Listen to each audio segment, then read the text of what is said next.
Wander Franco of the Rays has been benched for the way he has handled frustration this season. He's basically, well, this is Kevin Cash. This is him talking before tonight's game against the Royals. He's a really good kid, a really good person. He's a young player that is learning and dealing with the challenges of being a major league player and some of the frustrations that come with it over the course of the season. There's probably been multiple times that the way he's handled his frustrations have not been the way that we ask our players to uphold being the best teammate. We're going to continue to support Wander as he works through this. I'm personally going to help this organization. Will, this staff will. We look forward to having him back. Sitting 287 with 8 homers, 34 ribbies. He's stolen 24 bases. Hasn't hit a home run since May 9th. He's 2 for his last 20 with 8 Ks. That sounds like a manager who is the only team with 50 or more wins, who's 5 games up in the American League East in first place. That's what that sounds like. Blue Jays ain't doing that to Vladimir Guerrero Jr. You're a kid. This clubhouse thing, unless you walked up and punched the manager in the face. Well, I don't really get it. Well, let me ask you this then.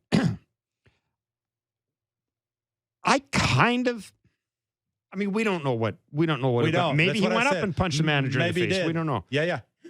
My point is this, though. Or a teammate. My point is this. I would think that's what happens. There's 2 ways to look at this. Now, my first reaction was, do you have to be so public with it? Right? My first reaction was the same thing with Tyler O'Neill and Oliver Marmol. Yeah. Oliver Marmol, Carlos Marmol, whoever the manager is. Yeah. The same thing. Do you have to be so public with it? And my initial reaction is you really don't have to be. But well, they're going to wonder why he's not playing today or he's Friday. Under the weather. But oh yeah, but, they lie. But then, yeah, of course you lie. But then I think back to the criticism. One of the criticisms we had of Charlie Montoyo when he was here, if you remember, he benched Teoscar Hernandez. And didn't tell anybody. Teoscar Hernandez knew he was benched. He told people, how come you're not in the lineup tonight? I'm benched. The manager wouldn't confirm it. It was like, and I don't know how I come down on this. I'm sure the players in the clubhouse knew that Teoscar was benched. Oh, I'm sure they knew that. Absolutely. Does the public need to know? I was critical of Charlie at the time, thinking, well, what the hell good is a benching if you don't let the public know? But then I kind of look at this, and hey, and listen, you got to know your guy. Some guys, Wander Franco may be the type of dude who responds to this. This may be what he needs. And maybe we were the only show that knew that he was benched. Teoscar? I was there. There. Well, it could be. Yeah. That stuff like that does tend to happen when I have you in a show with me. We do tend to find out stuff, and then 3 days later I go, yeah. But anyhow, that's beside the point. So what do you make of this? Yeah, I don't know. I know what your feeling is about the whole teammate thing and that. But it is. This is what I think. And I have no idea. You've been benched? Absolutely not. Absolutely not. No, I was used to slumping. I knew how to handle it. It's an art. People roll their eyes. No, I'm not. Explain that to me. Look at Vladdy. Vladdy never struggled in the minor leagues. You think he has any idea how to not hit a homer at home in 100 and some at-bats? No idea. That can't happen. He has no idea. He never went through that in the minor leagues. That's why you have the minor leagues, is because you want your best players, your biggest prospects, to struggle and figure out whatever that is with nobody watching to get over it. Whether that's hitting off, whatever that is, it's to each his own. It's different for everybody. Like Chipper Jones came on here and said he needed 32 hours hitting off a tee. Yeah, I need to go away, Coach. Don't tell nobody. Let me go. I'm going to hit off the tee and I'll come back. Yeah, I'll see you in 32 hours. Yep. Like it's to each his own kind of thing. And I have been in locker rooms where a position player struggling, a pitcher says something, pitcher got choked out in the shower. I have been part of that. Like it wasn't me, but I was standing right beside the guy trying to put shampoo on my hair.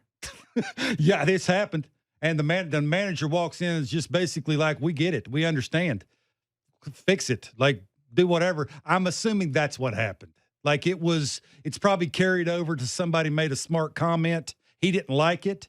You either get the old, the uppercut, or they had words back and forth and somebody's got to pay for it. And if I'll do it to you It's Yeah. like the Rick Sweet thing when I didn't run a ball out in one of them Pawtucky games at 10:05, and he's following me off the field when I made it halfway to first base on a ground ball to second at 10:37 in the morning with all the kids yelling and screaming, and he's walking off and he sits me for the rest of the game, and he called me in the office and said, if they see me do it to you, they know I'll do it to them.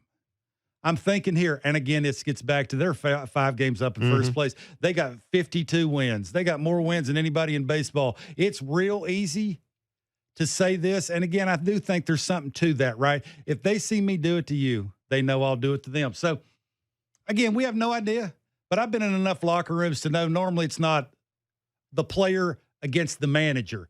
It's the player hearing or seeing something that a player did or said to another player, and you're trying to correct that or fix that, whatever that was. So, well, we'll see what happens, but maybe it's just more of a 2 for 28 Ks, hasn't hit a homer since May 9th.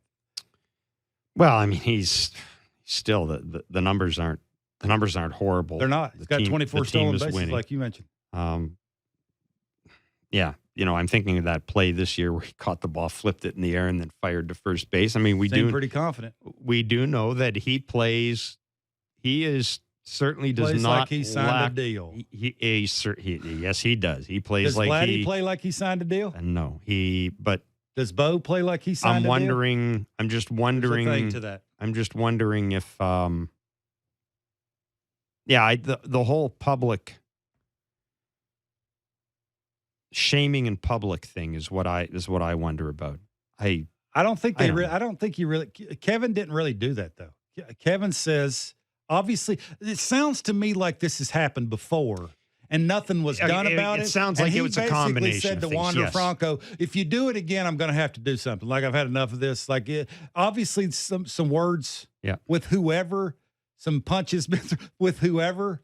And he probably looked the other way, and this time he didn't, and he had to say, and you're right, out loud, it is. I can't have this. It's it's a good way to get your team's attention when you've got 50 wins or however many wins they have on June 22nd as well. And look, there is like we're basically looking at a team that's going to go wire to wire here in the American League. Sure looks East, that way, right? And I don't know if I'd say a complacency could set in, but because this doesn't seem to be a matter of complacency, this seems to be a matter of he said or did something as a result of being frustrated that Kevin Cash thought needed to be addressed. But yeah, this is. I mean, they're going to lead wire to wire this year. It may not be the last time that they have to. They have to get this dude's attention. And it's sort of like you moving your best player from the 2-hole to the 7-hole. You only hope when you do it once. And when you show up because you've seen a bunch of things that are happening in a clubhouse that can't happen too much longer. And it's basically sending a message that if I do it to him, I'll do it to you. Have better at bats. It worked. Yeah. Last year it worked. Yeah. The dude's been raking since.